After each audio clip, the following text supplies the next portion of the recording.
The Minister of Health on loosening restrictions, the British Colonial due for a rebranding, and Saudi Arabia and the Bahamas building a partnership. Good evening, everyone. I'm Tyler Simonet with your JCN News for this Tuesday, February 15th. Health restrictions may take a bit longer to be relaxed than hoped for. This even as cases and hospitalizations continue to decrease daily. According to Health and Wellness Minister Dr. Michael Darville, while we're at the tail end of the fourth wave, the ministry is still experiencing challenges at its tertiary health facilities, namely the Princess Margaret Hospital and the Rand Memorial Hospital. We still have some challenges at the Princess Margaret Hospital, the Rand Memorial Hospital. And until we are satisfied that a lot of the challenges that we currently face are being resolved, we will have to move slowly rather than moving quickly, because the healthcare facilities are absolutely necessary in order for us to be able to reduce the mortality as well as the morbidity as a result of COVID-19. With countries across the globe considering doing away with all restrictions, inclusive of mask mandates, Dr. Darville was asked if the Bahamas can expect a similar move sometime this year, and Dr. Darville says one hat doesn't fit all. Well, one hat don't fit all. In the Bahamas, we have to look at the pandemic in context with our personal situation. We have to look at our tertiary healthcare facilities. They're challenged. They've been challenged before the pandemic. And wave 1 to wave 4 has put even greater challenges on the institutions. And so there is areas of our hospital that need infrastructural upgrades. We need to revisit and improve the manpower resources, our medical teams. Our teams are burnt out, and we need to find ways to relieve the stress and strain on small units at our tertiary facilities. And so we see other countries dropping all the restrictions. Maybe that's good for them, but the Bahamas must think in terms of the context that we're in. He says until the country has a strategy in place to correct what we're presently experiencing at the tertiary facilities, we're going to have to creep before we walk. The historic British Colonial Hilton, earmarked for renovations as another international brand, has been engaged. Deputy Prime Minister and Minister of Tourism, Investments and Aviation Chester Cooper giving reporters an update this morning just before the weekly cabinet meeting. China Construction America late last month advised of the closing of the Hilton, indicating that the agreement to carry the Hilton brand at the property has come to an end. DPM Cooper earlier this month indicated that the owners of the Hilton were actively speaking with other potential brands and management companies to manage the property, noting that he is cautiously optimistic. The developers of the Hilton have been able to interest in other major international brand fly to support the property. There has to be some renovations to the property. We are advised that the property will close for renovations. We hope that this will be a short period of time.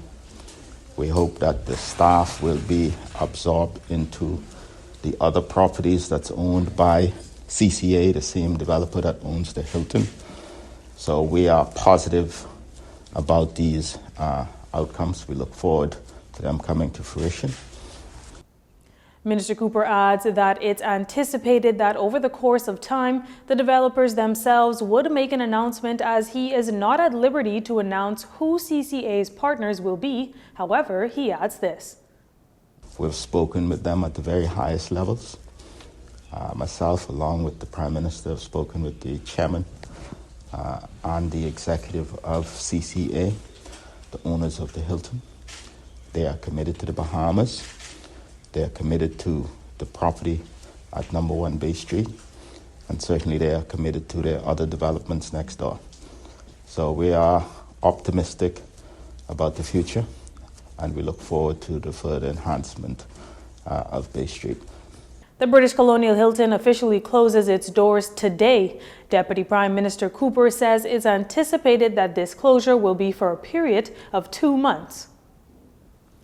Meantime, the Bahamas is building friendships and partnerships with many countries around the world, and that's according to the Deputy Prime Minister, as he spoke with reporters on the government welcoming a delegation from Saudi Arabia. We are developing diplomatic relationships with many countries. Saudi Arabia will be one that we will develop diplomatic relationships with shortly. That is going to be announced by the respective Ministry of Foreign Affairs. Today we engaged in very fruitful discussions in relation to tourism and aviation and of course investments. There are great opportunities working along with the Minister of Tourism who headed the delegation to our country. There are tangible possibilities in the future. We've been invited to visit with Saudi Arabia to see some of their developments and their aggressive plans. We've been introduced to the Saudi Arabia Development Fund. We're hoping to be able to work along with them in terms of financial and technical assistance. And that's according to the Deputy Prime Minister as he spoke with reporters on the government welcoming a delegation from Saudi Arabia Tourism. Minister of Tourism and the Chairman of the Saudi Development Fund of the Kingdom of Saudi Arabia, His Excellency Ahmad Agil Al Khatib, and other Saudi officials were on an official visit to the Bahamas on Monday. Minister Cooper says this partnership will hopefully assist many of the country's infrastructural projects, including airports and sporting facilities. Saudi Arabia is hoping to become the country that hosts Expo 2030. The fallout of the ongoing legal battle between the former managing director of the Disaster Reconstruction Authority and the Bahamas government heated up yesterday as Mrs. Kay Forbes Smith breaks her silence on the matter. Following what she calls false, unfounded, and cowardly attacks on her character, Forbes Smith maintains that she committed no wrongdoing in her acquisition of a 154-kilowatt generator that she says had nothing to do with the government, NEMA, or the relief efforts following Hurricane Dorian. When asked for his thoughts on the matter, Minister of State in the Office of the Prime Minister, Miles Larota, had this to say. I really didn't read the comments of the former managing director of the DRA. I can say that we have an audit going on, we have an investigation going on, and we will let the chips fall where they may and let the facts be borne out. I said last week that this is a matter that's sub judice with regards to the managing director, and I don't want to compromise, even though some of the statement made in the press is made regards the management style and operations of the DRA. Minister Larota also notes that though he doesn't want to preempt the ongoing investigation with his comments, he is looking forward to the facts of the DRA's operations during Forbes Smith's tenure being made public once the investigations are complete. And at that point, decisions will be made with regards to those findings. As it stands, the matter is before the Supreme Court, awaiting to be heard by a Supreme Court Justice. Minister of State for the Public Service Pia Glover Rowell asking for disgruntled accounting and financial officers in the public service who are reportedly staging a sick-out over an outstanding promotion exercise to return to work. She says this much to reporters ahead of this morning's weekly cabinet meeting at the office of the Prime Minister. I understand that as well, and I was kind of taken aback by it because we just received their recommendations from their ministry and how promotions work. You would have to receive a recommendation from the Human Resource Unit of the various ministries or departments. We've just received those. Literally, I just got those on my desk yesterday.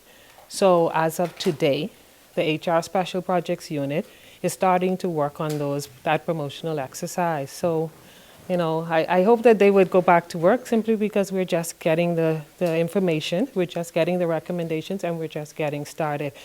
She adds that she anticipates the process may take about 4 weeks, and it's unclear as to how many financial officers are out at this time.